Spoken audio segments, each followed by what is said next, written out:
Okay, so looking at question number 4, we're looking for the asymptotes, horizontal and vertical, and we're looking for max min points for this graph. So if we take a look at this graph, we should really look at this graph and also get the zeros. Okay, so the zeros of the graph are at plus minus 1.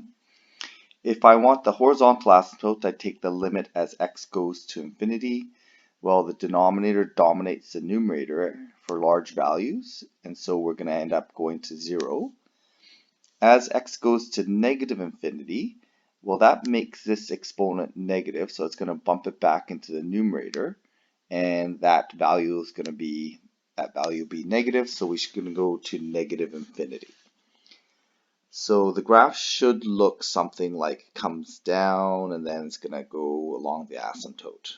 Okay, so looking for I put in the zeros here, so I've kind of placed the zeros at -1 and +1. I've done the derivative here, so when we take the derivative using the quotient rule, we get this expression, and we can simplify the expression by canceling out those either two x's. And so in the numerator, we're left with -2x minus 2 plus 2x squared. And factoring out the 2 out of there, we can just make the numerator equal to 0. Okay, so that's what we've done here. And using the quadratic formula, I get zeros at -0.61 and 1.61. And so those are my zeros. If I test my slopes through here, okay, I'm going to have, if I plug in a 0 into here, I get negative slope.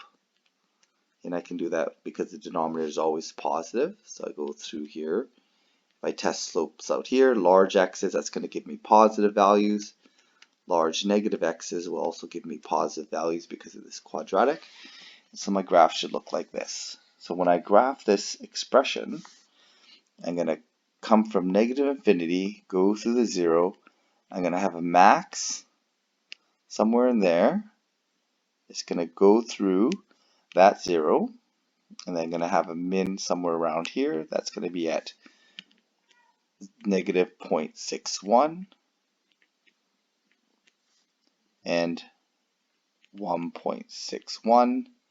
And then it's going to follow the asymptote through here. Okay. If we want to ask for any inflection points, so it doesn't actually ask for inflection points for this graph, okay, but there appears to be one here. It appears to be one here somewhere. Okay, so if we want to find the inflection points, we can take this expression here and read, this one here, and differentiate it again, and then solve for zeros. That might get a little bit messy, but it's not too bad because things will cancel out. So the last one here is question that I'll go over is question number 5b. It asks for local max and min values in the interval given and state the absolute max and min points. Okay, so I want to differentiate this to see where I have derivatives of 0. So I'm going to go f prime, and then I'm going to get root x plus 3 plus x1 over 2 root x plus 3. Okay, so I want to make this equal to 0.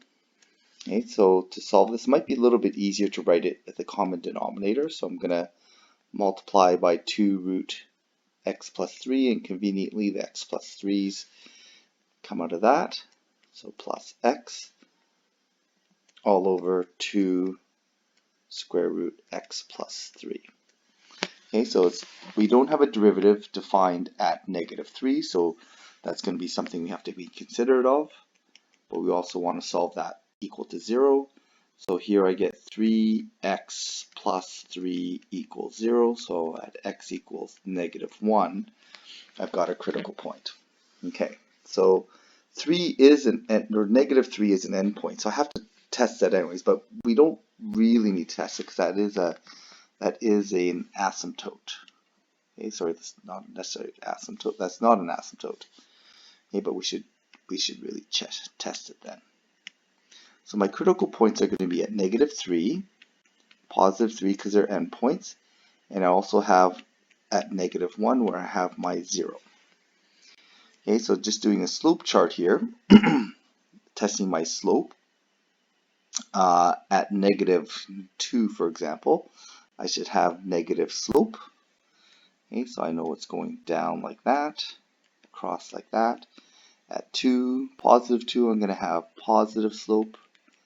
So it's going to be increasing through this region here.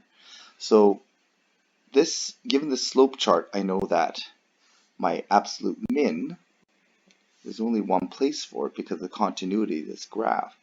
The min must occur at x equals negative 1, and